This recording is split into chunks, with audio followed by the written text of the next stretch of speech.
To set context for each of us, I'm going to share a couple of data points that I think will be really relevant to our discussion today.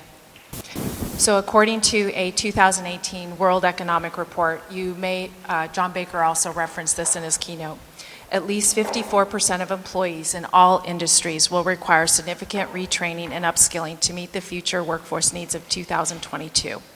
That equates to about 5 weeks per year of new training. The American Association of University of Women indicated among new college graduates, men out-earn women by 18%. A McKinsey study revealed that leadership roles matter. Companies in the top quartile for gender diversity on executive teams were 21% more likely to outperform on profitability, and 27% more likely to have superior value creation. Listening to Bonnie St. John yesterday, something that really resonated with me was aim higher. Aim higher. Women need access to continuous learning, to equal pay, and to equal opportunity. I'm April Oman, and I'm the SVP of Customer Engagement here at D2L, and I am so privileged to have the opportunity to facilitate this session on women's tackling needs and leadership development. So what we're going to do today is we have a couple of questions for our esteemed panelists. They are going to each introduce themselves to you. They're going to talk a little bit about their career journey, what their respective organizations are doing to encourage women development, and we will see how the conversation goes from there. So Laura. Hi everyone, I'm Laura Helliwell, and I run product development for Harvard Business Publishing. For those of you not familiar with Harvard Business Publishing, we take the thought leadership around leadership and management training from the Harvard Business School, and we sell it into 3 markets. We partner with corporate clients to do leadership development programs with them. We sell to higher ed institutions around the globe, so if you've used a Harvard Business School case, maybe in an MBA program, that would be from us. And thirdly, we publish the Harvard Business Review. So this topic is definitely one that we cover a lot in our materials. We feel very, very strongly, and the research shows, the more diverse and inclusive your teams are, especially at the leadership level, the better decisions your company makes. For me personally, I came up through the tech side of the house, so I am very used to being the only woman in a conference room. Know what that feels like, and it definitely has affected my journey as I proceeded. Thank you.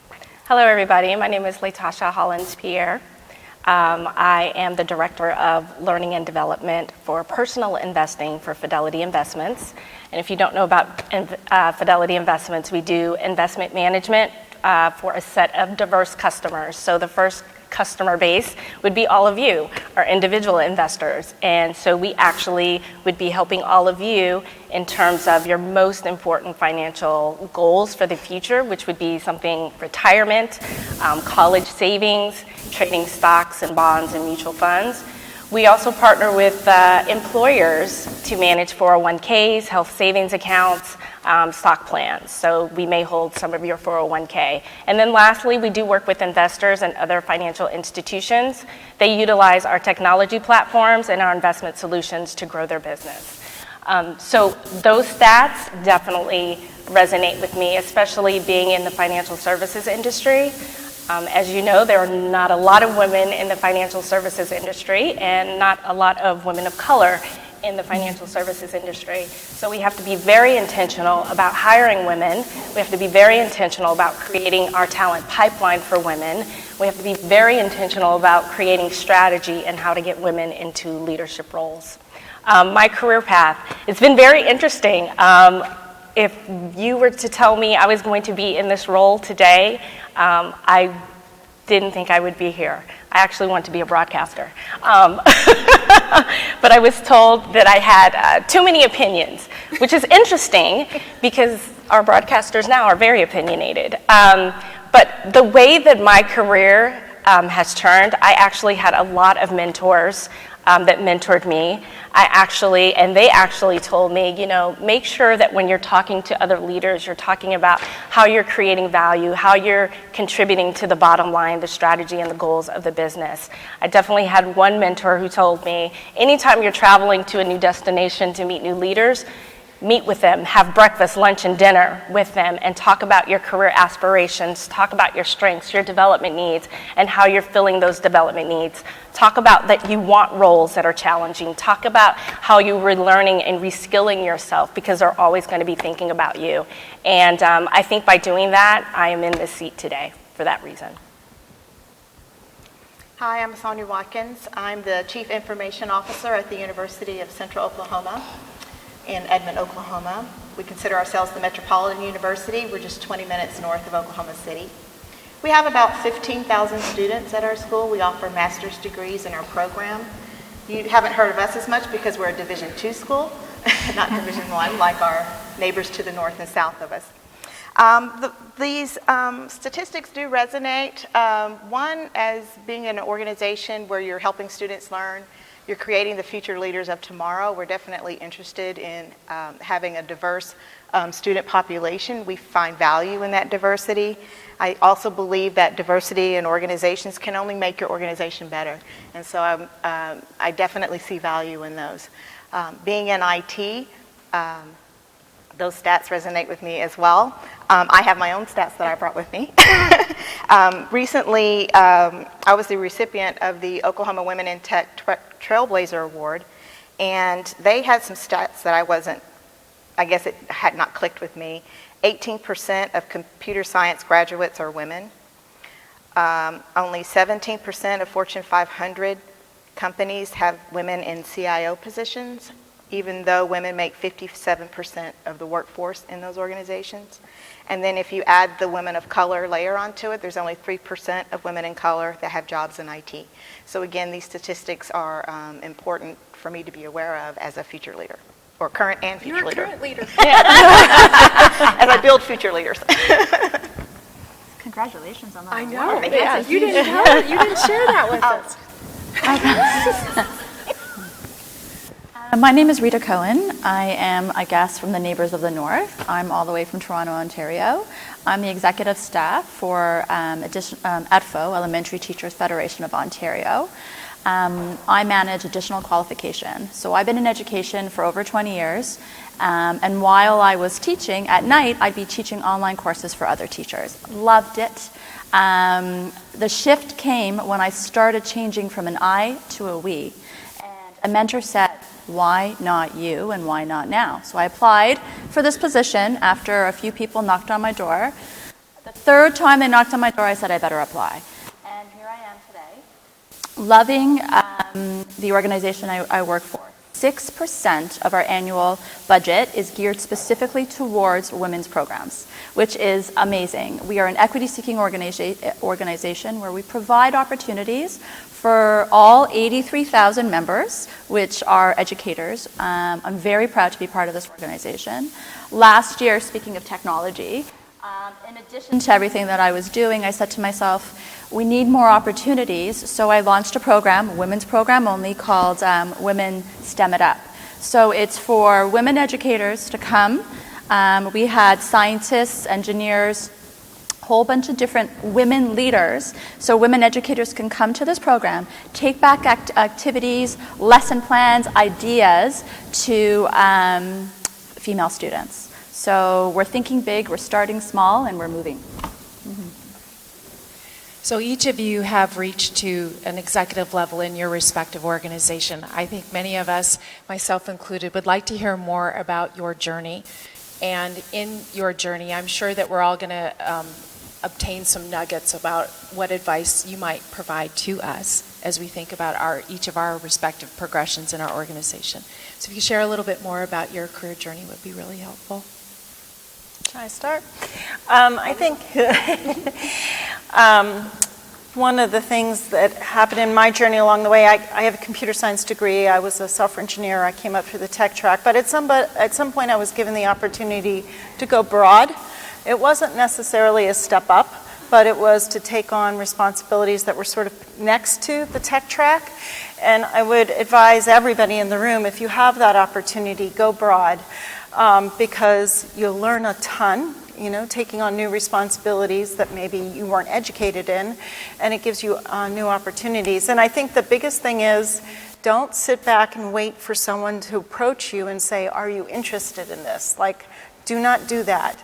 Make sure that you make your mentors, the people above you, the people around you aware that I am interested, I feel that I am capable, I feel that I can learn, I feel that I can take on more challenges.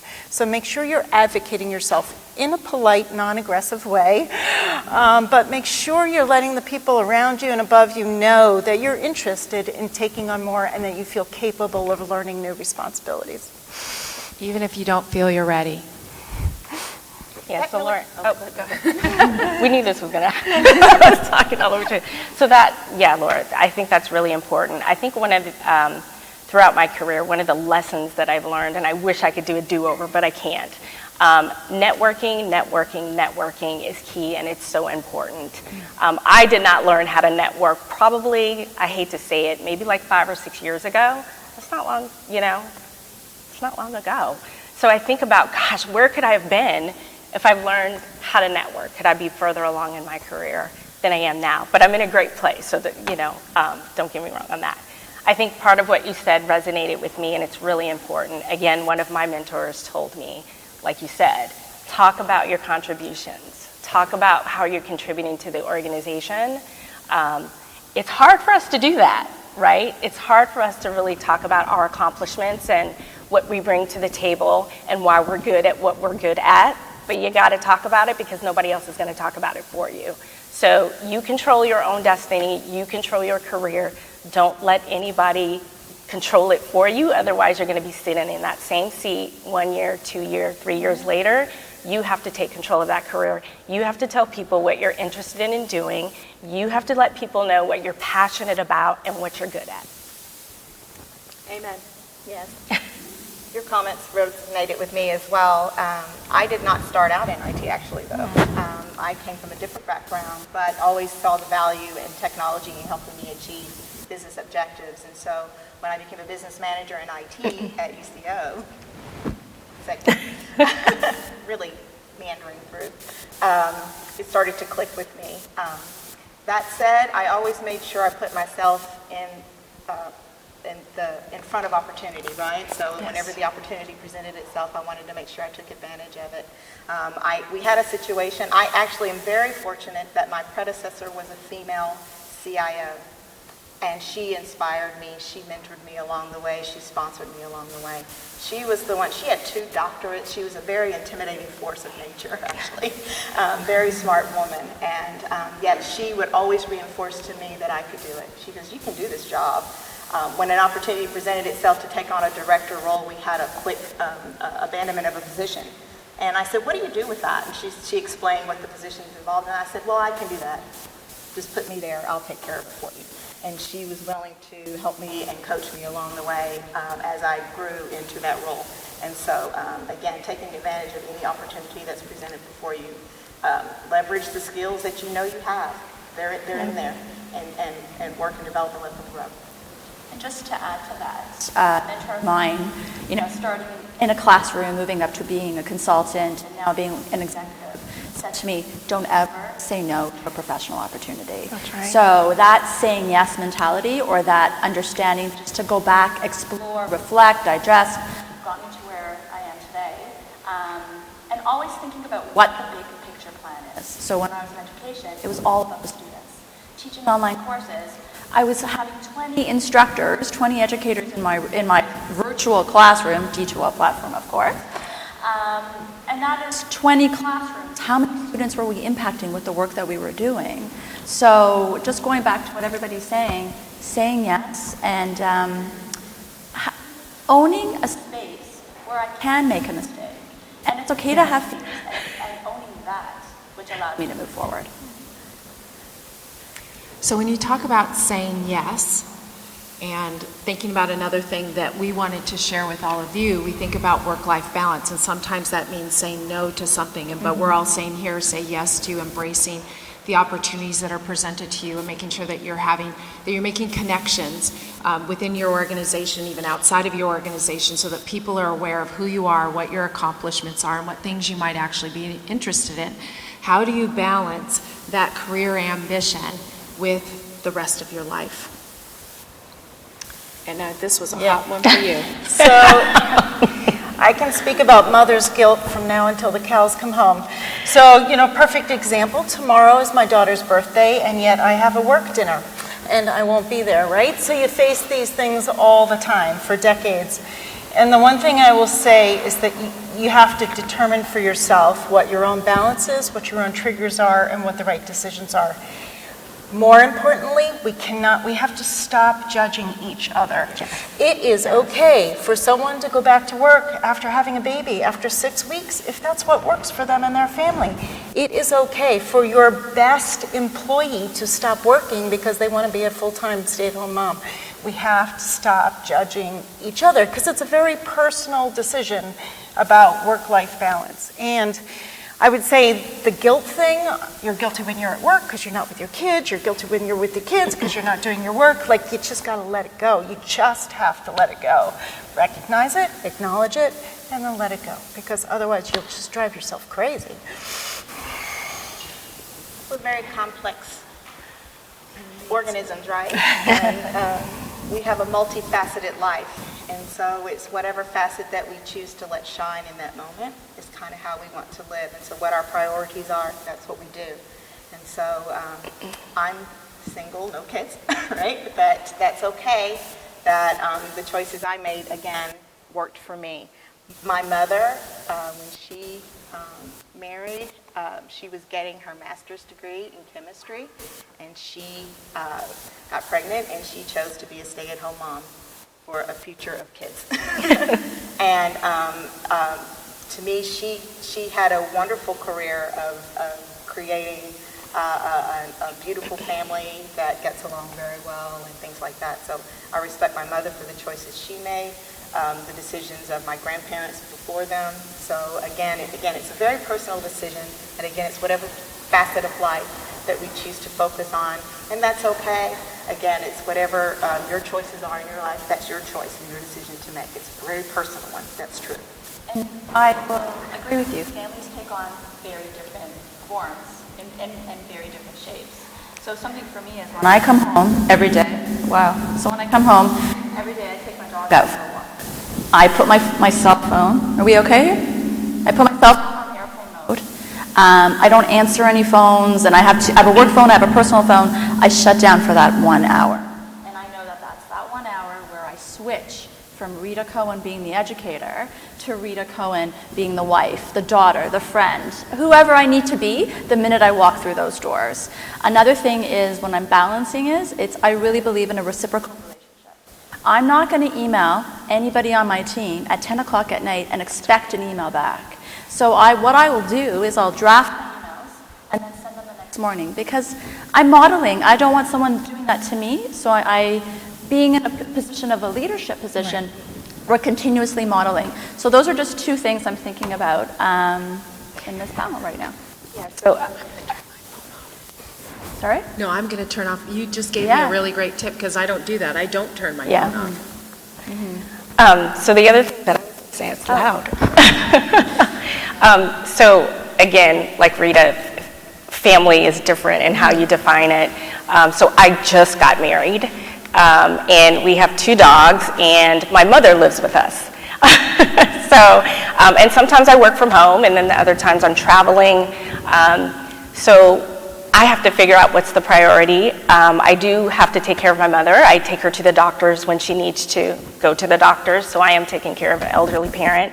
My husband is a police officer, so I do want to make sure that when he comes home, I am able to have a conversation with him about his day, so he's not as stressed out.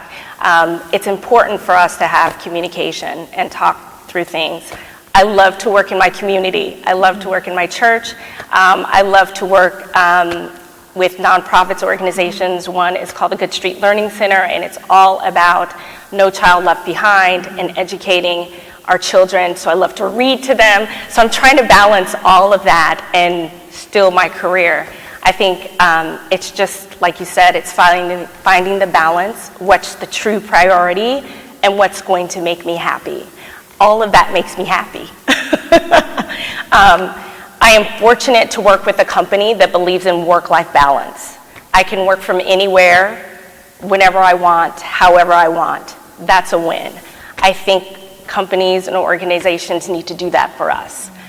For anybody, not just women, for anybody. Everybody wants flexibility, and they're really big on that. So it's also trying to find, companies that support how you want to work and your lifestyle.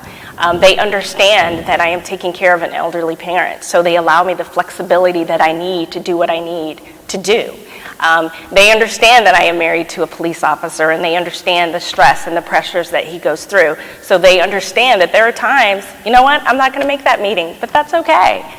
We'll talk about it later, As long as I'm getting my work done when I need to get it done, when I'm there when they need me, we're good to go. But I chose to work for that company for that fact, that they believe in flexibility. And what you said resonated something with me, giving back, you're volunteering. Yes. I also volunteer. I never even realized that. A sense of community allows me to find that balance. Yeah. So, thank you for evoking that. Yeah. Mm-hmm.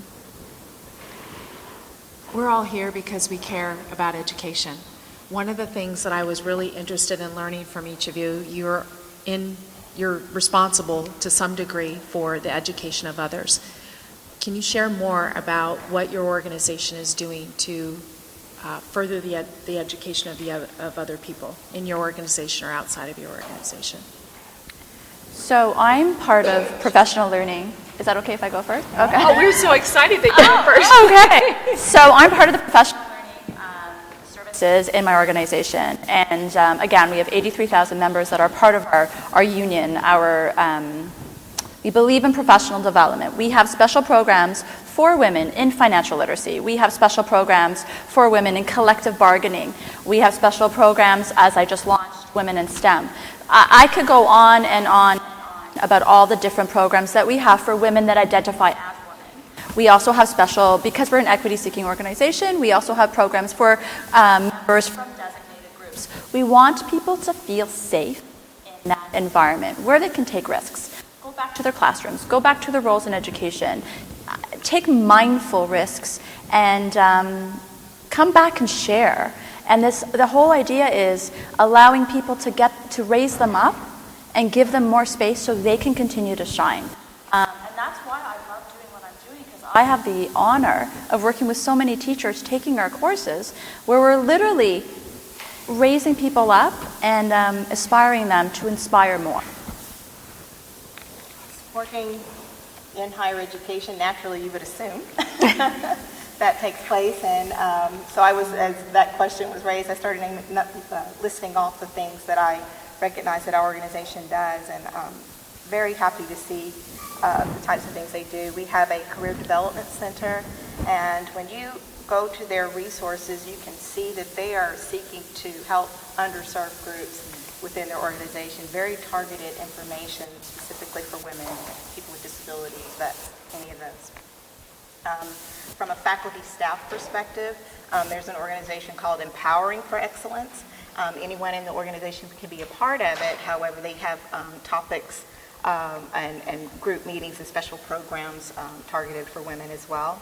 I know for our academic affairs, diversity and inclusion is very important to them, and it's now a part of the hiring process that any candidate in line for a position within the academic affairs space, and that includes faculty, administrators, go through a process where they then meet with these various offices and constituent groups, and then they provide their feedback to the leadership to determine as they make their decision. There's a lot of championing of interdisciplinary studies. We have a women's outreach center, women's studies, things like that going on in the organization. As a leader myself, I always want to make sure that, again, because someone modeled the way for me, I just want to make sure that we focus on having diversity in our teams. And UCO as an organization, we had two presidents. I'm my third president now, being at UCO, but the two before were male. One thing that I appreciated about them, though, was when they talked to the student body, when they talked to faculty and staff, she was the predominant pronoun that they used. They always, the first president talked about Amanda and that student, that was the persona. And I think that carried through. It sent messages to the organization, whether they recognized it or not. And then now, the third president that I'm now under the leadership of is a female university president. So can I share some stats in terms of why we have the programs in place at Fidelity Investments, again, investment services. So I'm really excited about these stats. So according to the Bank of Montreal Wealth Institute, by 2020, it's in a couple months, right? Women are expected to control $22 trillion in personal wealth. The Boston Consulting Group expects that number to actually be higher. Women make 80% of the purchasing decisions, and as we all know, women outlive men, right? So as we know today, wealth is shifting from the man to the woman, which is really exciting, and of course really exciting for the financial services industry. However, that being said, that means we have to create that talent pipeline, right? So our workforce needs to emulate our customer base now that we're going to be serving more women. So the programs that we have in place, we now have a top talent program internally for women to actually transition them into leadership roles. Right now, that program is 40% women and women of color. I've been with the firm for 7 years. When I started, I think it was single digits. So I'm really excited about that. We are partnering with middle school, high schools, and colleges to talk about what financial services mean, what a career in financial services can be like, what is financial planning, the importance of it, sharing that information because we are trying to get more women in financial services. We are looking at new areas to recruit. So I guess, I don't want to say back in the day, but back in the day, you know, everybody was looking for that individual with the finance, the accounting background. Guess what? No, not anymore. We want those teachers, we want those nurses, we want those mothers. Why? Because women do better at financial planning. Why? Because women have relationships. They know how to create relationships. They have empathy. They can have great conversations with people. And so that's what we're looking for. So a lot of our programs that we have created externally is geared toward teaching women about financial services. We have women investor programs. We've actually spent a ton of money on just redesigning our investor centers to have more of an inclusive feel for women when they walk in. So yeah, it's really exciting. And then internally, things, again, like I said, we have our top talent program. We revamped our benefits program to actually include more flexible options, more PTO, more time off. We have elder care now because, again, we know that we need women to work in the workforce. We have a Resume program where we actually bring women back to work and we accelerate their career. So it's all good stuff, you know. I'm really excited about the programs that we have in place. We have a long ways to go, but we're making strides and progress. Can I just add a couple of other things? Sorry, as we're all talking, it just kind of evokes so many different exciting things. In our organization, we have 2 elected seats that are designated for women only. We also have a seat designated specifically for people of a designated group. So my point is, the membership spoke, and the leaders did something about it. So at the end of the day, when you leave here, your voice matters. So think about one thing that when you can leave this room, how you can go back to your organizations, your school boards, wherever, and implement change. A small change, but it will matter because our organization is where we are today because of the voices that made the difference. And I think that's really important. We would like to open it up for questions. We have a mic runner. Her name's Rosemary. I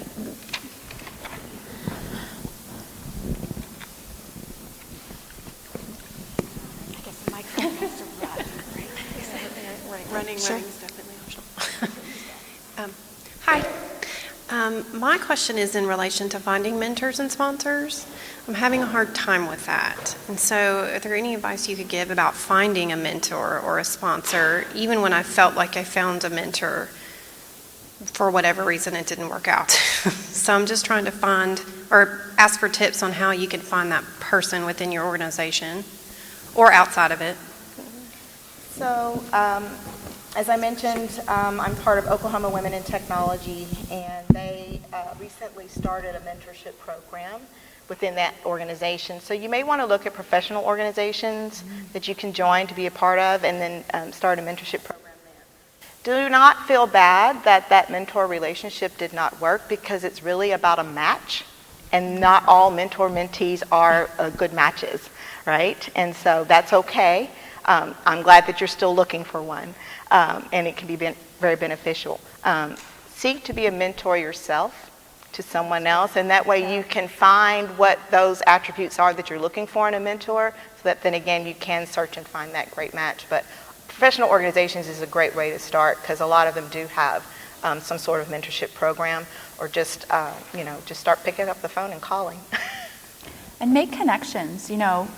I'm a very shy person, believe it or not. I don't love going on stage at all.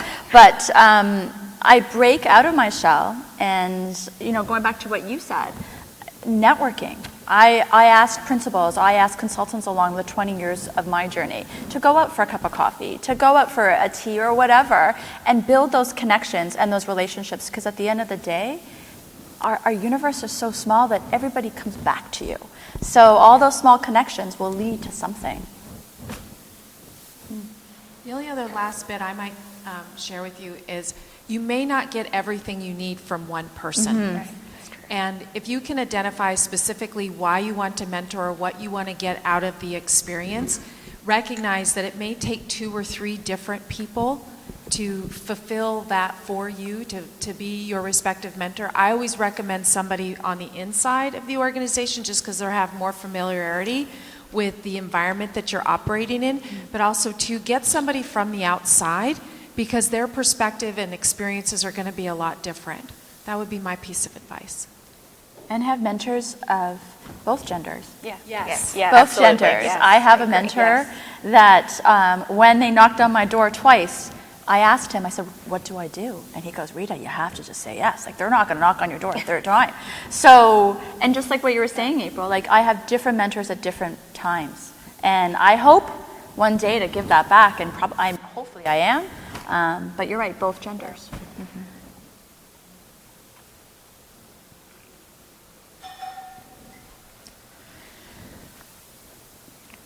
You're a quiet audience. Oh, we have 2 now. I know you're up front, but it still helps. My question is how do you motivate yourself to keep on driving yourself to pursuing these opportunities on a daily basis?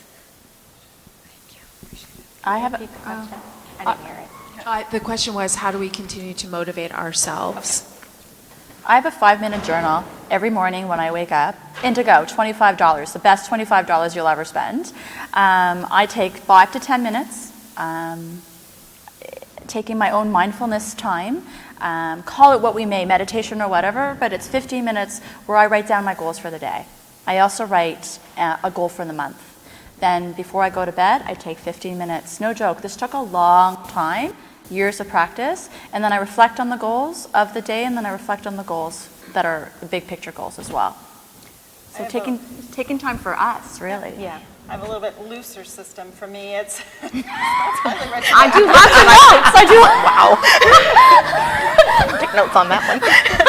for me, the looser thing is when you get up in the morning, the thing that drives me, am I learning something new? So if I ever feel like I'm getting stale, or feel like I haven't had the opportunity in the last 30 days to learn something new, then I know that I am not, I'm too comfortable with the status quo to push myself a little bit. However, I will caution everybody to sometimes be careful to not overdo it. Like, we think we can do the laundry at 11, we can cook on the weekend, we can do the 5 meetings, we can do the trip, we can do, you got to also pay attention to signals when you have to back off a little bit. For me, there was a point where I wasn't sleeping. I had 3 car accidents in 18 months. Wow. And my sister looked at me and said, why are you doing this, right? And so I just quit my job, and I took a 3-month pause, and I thought about what my purpose is. So just be careful that it's a fine line not to overdo it where you're just pushing yourself to say, hey, suck it up, we can do it all. There's a balance there. Yeah, I just want to reiterate that. That's the same thing that I do. I always try to find my passion and what I'm interested in doing, right? Especially when I'm twiddling my thumbs, I'm not being challenged. What else can I learn? What else can I do? What other skills can I put in my toolkit that I can use? Maybe not today, maybe not tomorrow, next week, a year from now, but just continuing to reinvent yourself and learning something new that you're passionate about, right? That you care about. I think that's something that has always helped me. And one more thing to add to the toolkit. I always used to call it jewels and tools, the little jewels and tools I learned along the way. A mentor, one of my mentors early on in my career said to me, Rita, don't lose you. So I think that just kind of goes with everything that we're saying today. Don't lose you, because if you keep remembering what the focus is, you just keep swimming and reaching that bar that Bonnie's saying. Aim higher. Aim higher, right? Aim high. I was going to say, really identify what your core values are and make sure you stick to those. Sometimes we put career in front of that sometimes and let that be the driver. And that's where you can get lost sometimes. And so again, know who you are as a person, stick to your core values, and make sure you're always aligning to those, to your passion, to what drives you. And then you'll always feel centered in what you do. Yes. I can't remember which one of you lovely ladies said it, but somebody said you're used to being the only one in the boardroom that's a woman. And that's currently what I'm faced with. I'm in the IT industry as a product owner. D2L is one of the vendors that I oversee. So I'm constantly around men in the boardroom struggling to get my ideas across. When I say one thing, they can repeat it, say the exact same way, and it's a great idea. So I'm just kind of curious as to what kind of struggles, or not necessarily the struggles, but how you overcame that. Any type of key tidbits that you can give that would enable a woman who is struggling in the boardroom to overcome being on that same stage with the same credentials and that same playing field as a man and have them listen to you. Yeah, that's tough. So I'll put a plug out there. If you don't listen to the Women at Work podcast, I would recommend it. There's an entire episode about mansplaining with lovely examples. It is really tough. One thing I will say is sometimes we think we're coming across one way, but we're actually not. And actually, the really good person to ask is your girlfriends or your female colleagues. It's proven out there that we actually evaluate our own performance differently than it actually is as female often. And the best, really ask another female colleague to give you feedback. Was I forthright enough? Did I make my point? Was I leaning into the table? Was I sitting in the second row? Like, how am I coming across my body language, my words and everything?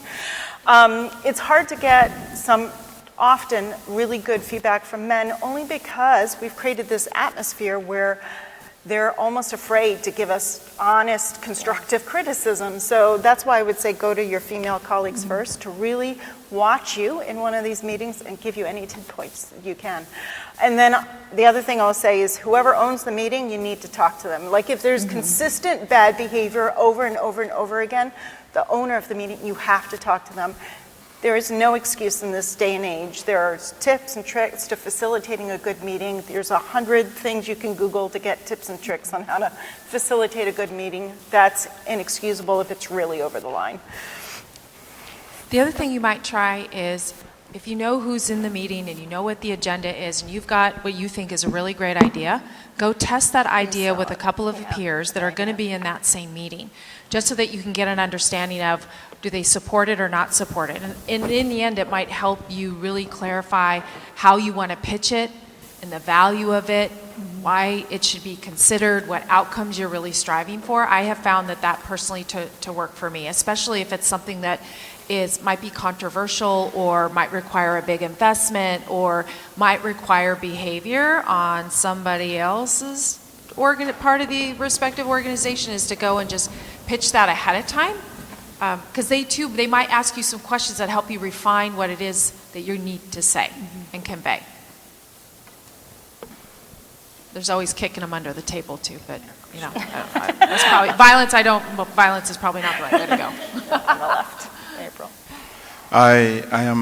Hello. I'm very hesitant to ask questions or make comments here because my mama told me a chicken invited to a meeting of hawks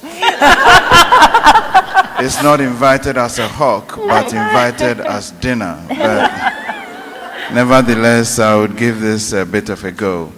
So I have had the privilege of working with a lot of female students across multiple countries in 3 continents. And the one thing I have shared with them is that leadership is not about titles, positions, or that quote, titles, positions, or flowcharts. It's about one life influencing another. And earlier, someone on the panel said, let's judge less, and another said, let's show people what you're made of. I think it comes down to who you are and how you can influence other people to let them know the value that is within you. The one tip I would share to a lot of my female students is learn how to tell stories. Yes. Because everyone likes a good story. And so if you can tell and share stories, you would fit in most environments. I think I have to stop now before I become dinner. No. Thank you. Thank you. Actually, that's a really, really great point. Yeah. Rosemary, do we have time for one more? Are we past? We have time for one more. Do we have time for one more?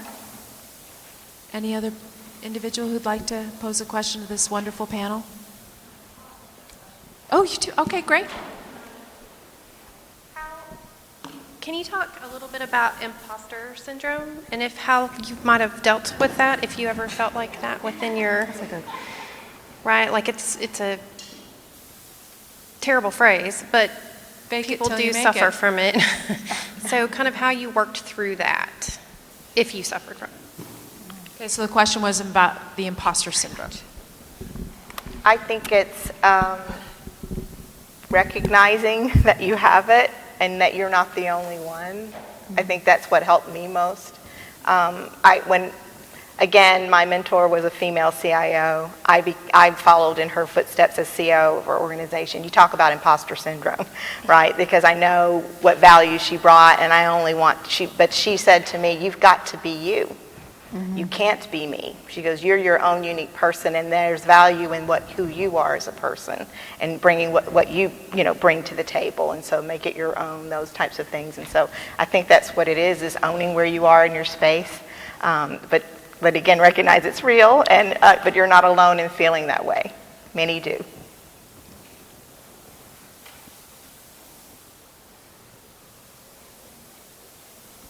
All right, I think that concludes our panel. Thank you so much. Thank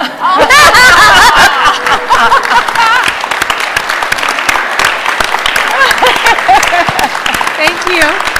Thank you so much for joining us for this panel. Hopefully you got some good tips out of it. I certainly did. I'm going to turn off my phone for an hour. That sounds fabulous. So thank you. I hope you're having a great fusion, and take care of yourselves.